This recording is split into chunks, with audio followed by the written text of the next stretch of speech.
Var idi qəlbimdə biri, o getdi boş qaldı yeri. Peşman olub üzülsə də bilir ki yol yoxdur geri. Həyatından üzülüşmüşəm, illər ötüb dəyişmişəm. Görsə tanımaz indi məni, mən nə hallara düşmüşəm. Ailə qurudu, ayrıldı, mənim kimi tək qaldı.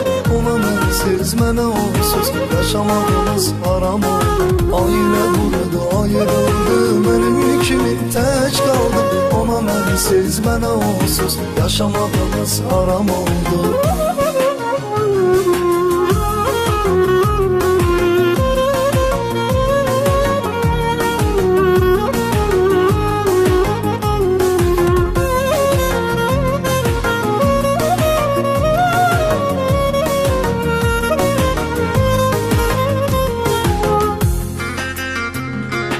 Ağlamışam, gülmemişəm, gözüm dolub silmemişəm. Yediyim, içdiyim nə olub, o gedəndən bilməmişəm. Sevirdik bir-birimizi, son görüşdə doldu gözüm. Bunu Allah götürərmi, məcbur ayırdılar bizi.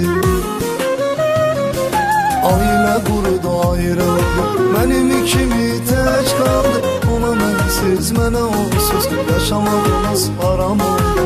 Ailə qurudu, ayrıldı, mənim kimi tək qaldı. Ona mənsiz, mənə onsuz yaşamağımız haram oldu.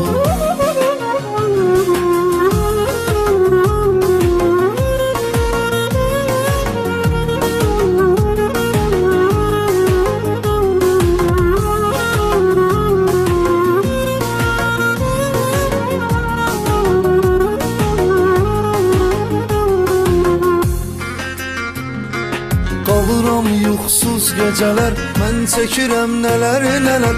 Məni elə çox darıxdırır o günlər, o xatirələr. Tale bizdən üz çevirib, sevincə vəznə dərd verib. Heç gətirmədi bəxtimiz, bizə bu sevgini çox görür.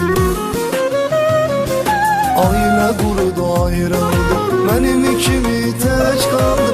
Ona mənsiz, mənə onsuz yaşamağımız haram oldu. Ailə qurudu, ayrıldı, mənim kimi tək qaldı.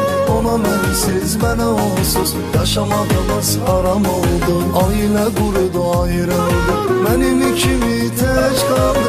Ona mənsiz, mənə onsuz yaşamağımız haram oldu. Ailə qurudu, ayrıldı, mənim kimi tək qaldı.